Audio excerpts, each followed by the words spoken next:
মানুষ একটা সুন্দর উন্নত জীবনের স্বপ্ন দেখতে শুরু করেছে। আধুনিক প্রযুক্তি জ্ঞান সম্পন্ন একটা সমাজ ব্যবস্থা গড়ে তোলা, ডিজিটাল বাংলাদেশ গড়ে তুলব ঘোষণা দিয়েছিলাম, সেটাও আমরা বাস্তবায়ন করেছি। আধুনিক প্রযুক্তি ব্যবহারে আমাদের যুব সমাজ, আমাদের ছাত্রছাত্রীরা তারা কিন্তু সেই সুযোগ পেয়েছিল। আজকে যারা বাংলাদেশে হয়তো 20 বছরও বয়স, তারা তো কল্পনাও করতে পারে না যে মাত্র 2008-এর বা 2007-08-এর বাংলাদেশ কেমন বাংলাদেশ ছিল, বা 96 সালের আগে কেউ একটা কম্পিউটার ব্যবহার বা একটা ইন্টারনেট ব্যবহারও জানতো না। এটা কিন্তু এরা জানে না, নতুন প্রজন্ম। তারা যখন বড় হচ্ছে তখন তারা সবই পাচ্ছে, হাতের মুঠোয় মোবাইল ফোন, ইন্টারনেট সার্ভিস, প্রযুক্তি ব্যবহার, শিক্ষায় দীক্ষায় আধুনিকভাবে আমাদের শিক্ষা নীতিমালা প্রণয়ন করে আমরা তা বাস্তবায়ন করে তাদের জন্য সুযোগ সৃষ্টি করে দিয়েছি। তো সেই সুযোগে তারা জাতীয় আন্তর্জাতিকভাবে যাতে পড়াশোনা করতে পারে, উচ্চ শিক্ষার ক্ষেত্রেও আমরা তাদেরকে সেই প্রাইমারি থেকে প্রি প্রাইমারি থেকে উচ্চশিক্ষা পর্যন্ত আমরা বৃত্তি উপবৃত্তি দিয়ে তাদেরকে সহযোগিতা করে যাচ্ছি, যে একটা শিক্ষিত জাতি গড়ে উঠবে এবং যে জাতি হবে অসাম্প্রদায়িক চেতনার উন্নত জাতি। আমরা যখন সেইভাবে কাজ করে যাচ্ছি, পাশাপাশি আমরা কি দেখলাম, ওই পাকিস্তানের প্রেতাত্মা ওগুলি এখনও ছাড়েনি। সেখানে ধর্মান্ধতা এবং এই কুপমণ্ডকতা দিয়ে একটা শ্রেণী কিন্তু ধীরে ধীরে সকলের অজান্তেই গড়ে উঠেছে। সিলন ফ্যামিলি ব্লেন্ডের কড়ালিকার আর সতেজ স্বাদের পারফেক্ট ব্লেন্ডে স্বপ্নেরা মিলুক টানা।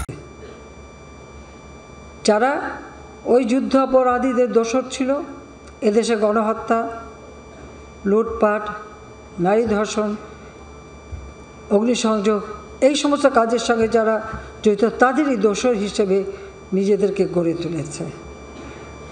আর সেই আঘাতটা আপনারা দেখলেন এই মাত্র কিছুদিন আগে কোটা আন্দোলনের নামে যখন সব রাস্তায় বেরিয়ে এলো, আমরা তাদের বললাম কোটা আন্দোলন হয়েছিল 2018-তে, আমরা এটা মেনে নিয়ে বাতিল করে দিয়েছিলাম কোটা পদ্ধতি। কিন্তু হ্যাঁ, মুক্তিযোদ্ধার সন্তানরা মামলা করলো, সেখানে আবার আমার করা যে প্রজ্ঞাপনটা বাতিল করে দিল হাইকোর্ট, আবার কোটা ফিরে আসলো। সাথে সাথে সরকারের পক্ষ থেকে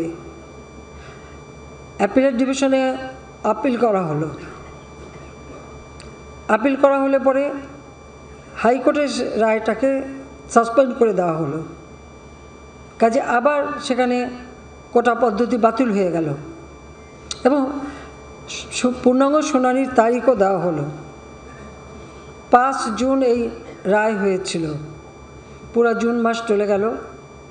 জুলাই মাসের 7 তারিখ থেকে হঠাৎ দেখি আবার কোটার জন্য আন্দোলন। যখন কোটা পদ্ধতি নাই, তখন কিন্তু কোটা পদ্ধতি নাই, কিন্তু তখনই আন্দোলন। আর আন্দোলন না, সেখানে দেখা গেল ঝাঁকে ঝাঁকে সব জড়ো হয়ে যাচ্ছে, শিক্ষক থেকে শুরু করে গার্জিয়ান থেকে শুরু করে সবাই, অনেক শিশুদের নিয়েও হাজির হচ্ছে। আমার খুব সন্দেহ হলো যে এটার পিছনে অন্য কিছু আছে, আমি সেটা বেরোচ্ছিলাম। তাহলে এই ছেলে মেয়েদের ভবিষ্যৎ কী হবে? যে কোনো দুর্ঘটনা ঘটতে পারে। আপনি তাদের সাথে আলোচনা করা, এমনকি তারা মন্ত্রীদের সাথে কথা বলছে, সেই ব্যবস্থাও করা, সবই করা হয়েছিল, কিন্তু তারা কোনোতে কিছুই মানবে না।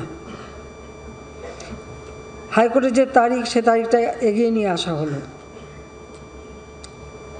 এগিয়ে নিয়ে এসে অ্যাপিলেট ডিভিশন চেম্বার জাজ থেকে রায় দেওয়া হলো, ঠিক যা চেয়েছিল তার থেকে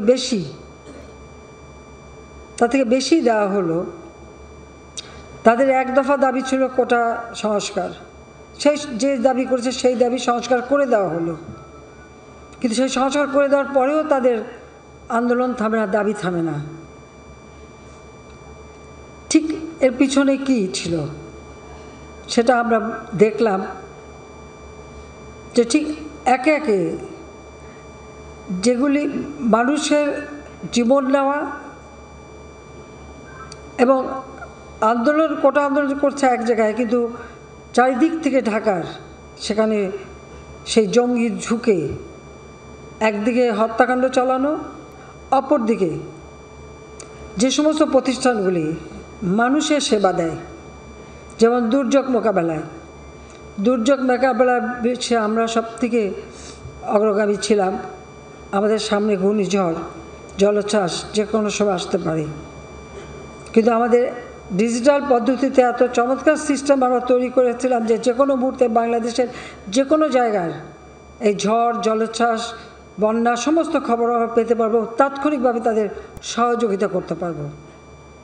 এটা তো মানুষকে বাঁচানোর জন্য, মানুষের সেবা দেওয়ার জন্য। সেখানে অগ্নিসংযোগ। বাংলাদেশ টেলিভিশন মানুষের একটা সাংস্কৃতিক চর্চার জায়গা, সেখানে অগ্নিসংযোগ।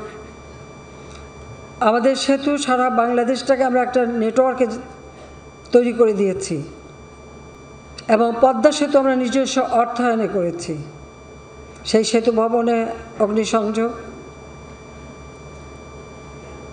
এমনকি আমাদের ডিজিটাল সিস্টেম যেটা আমরা করেছি, ডাটা সেন্টার, বিটিআরসি ভবন, যেখান থেকে পুরো ডিজিটাল সিস্টেমটা সারা বাংলাদেশে পরিচালনা করা হয়, স্যাটেলাইট থেকে যেখানে সমস্ত কিছু নিয়ন্ত্রণ করা হয়, সেটাকে আগুন দেওয়া হলো। এমনকি সাবমেরিন কেবল, এটা মাটির নিচ দিয়ে ছিল রাস্তা করার জন্য, সেটা কিছু দিনের জন্য উপরে রাখা হয়েছিল, সেটাকে নষ্ট করা হলো। পাশাপাশি আরও কত বলবো, একের পর এক ধ্বংস, আগুন দিয়ে পোড়ানো। এবং আমাদের স্বাস্থ্য, কোভিড-19 মোকাবেলা করে সারা বিশ্বে আমরা একটা দৃষ্টান্ত স্থাপন করেছি। তার জন্য যে হসপিটালটা তৈরি করেছিলাম, সেই কোভিড-19 হসপিটাল, সেখানে আগুন। সেই সাথে আমাদের স্বাস্থ্য অধিদপ্তরের বিভিন্ন জায়গায়, অর্থাৎ মানুষের সেবা দেওয়ার প্রতিটি জায়গার উপরে একটা আঘাত হানা। তার সাথে আসলো মেট্রো রেল, অত্যন্ত আধুনিক মেট্রো রেল, দুইটা স্টেশন পুড়িয়ে দিল। একটা মিরপুর স্টেশন থেকে প্রতিদিন 1 লক্ষ মানুষ যাতায়াত করত। গোটা এই মেট্রো রেলে প্রতিদিন 2.5 থেকে 3 লক্ষ মানুষ নির্বিঘ্নে তার কর্মস্থানে যেতে পারত, ফিরে আসতে পারত, কর্মঘণ্টা বাঁচত, নিরাপদে যাতায়াত করতে পারবো, বিশেষ করে মেয়েরা যাতায়াত করতে পারবো। সেখানে সেখানে আঘাত করা।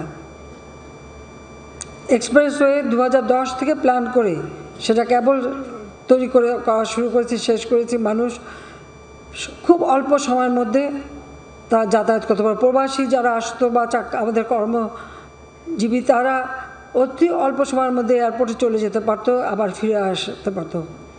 সেটা টোল প্লাজা ভেঙে নষ্ট করে দেওয়া হলো যাতে চলতে না পারে, যেখানে আমরা চেয়েছিলাম এটাকে আরও মডার্ন করে দিতে। ডিজিটাল সিস্টেম, গাড়ির সাথে ডিভাইস লাগানো থাকবে, দাঁড়িয়ে থেকে টোল দিতে হবে না, গাড়ি পাস হয়ে গেলেই টোল পেয়ে যাবে। কিন্তু এখন সেই পুরো টোল সিস্টেমটাই আগুনে পড়া।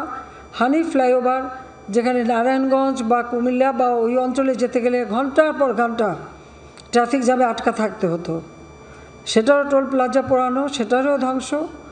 অর্থাৎ আপনারা একটা জিনিস লক্ষ্য করেন যে ঠিক মানুষের সেবা দেওয়ার জন্য যে কাজগুলি, সেই জায়গাগুলিতেই কিন্তু আঘাতটা হানা হয়েছে। এটাই হচ্ছে সবথেকে দুর্ভাগ্যের বিষয়। কারণ আমাদের প্রতিটি জায়গা, সড়ক, সেতু থেকে শুরু সব কিছু আগুন দিয়ে পোড়ানো।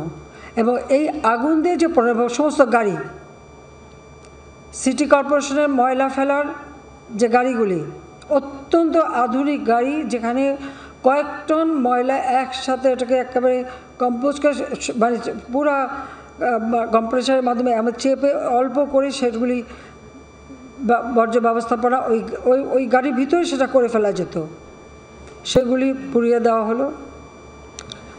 ওয়াটার ট্রিটমেন্ট প্ল্যান্ট, ঢাকা শহরে ওয়াটার ট্রিটমেন্ট প্ল্যান্ট আগে ছিলই না। সায়দাবাদ 1 প্রথম আমি 96 সালে সরকার এসে করি, এরপর সায়দাবাদ 2, সায়দাবাদ 3 এবং অন্যান্য ওয়াটার ট্রিটমেন্ট প্ল্যান্ট। সেই একটা ওয়াটার ট্রিটমেন্ট প্ল্যান্ট, সেখানে আগুন।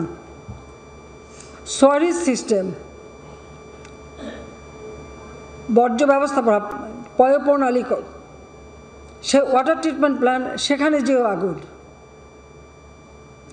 মনে হলো যে জনগণ একটু আরামে থাকবে, জনগণ একটু ভালো থাকবে, জনগণ একটু সুস্থভাবে চলবে, জনগণের মানে সব কিছুতে একটা সুপেয় পানি, পয় নিষ্কাশন থেকে শুরু করে প্রতিটি জায়গায় আগুন দিয়ে পোড়ানো। এটা কোন ধরনের আন্দোলন? আর সেই সাথে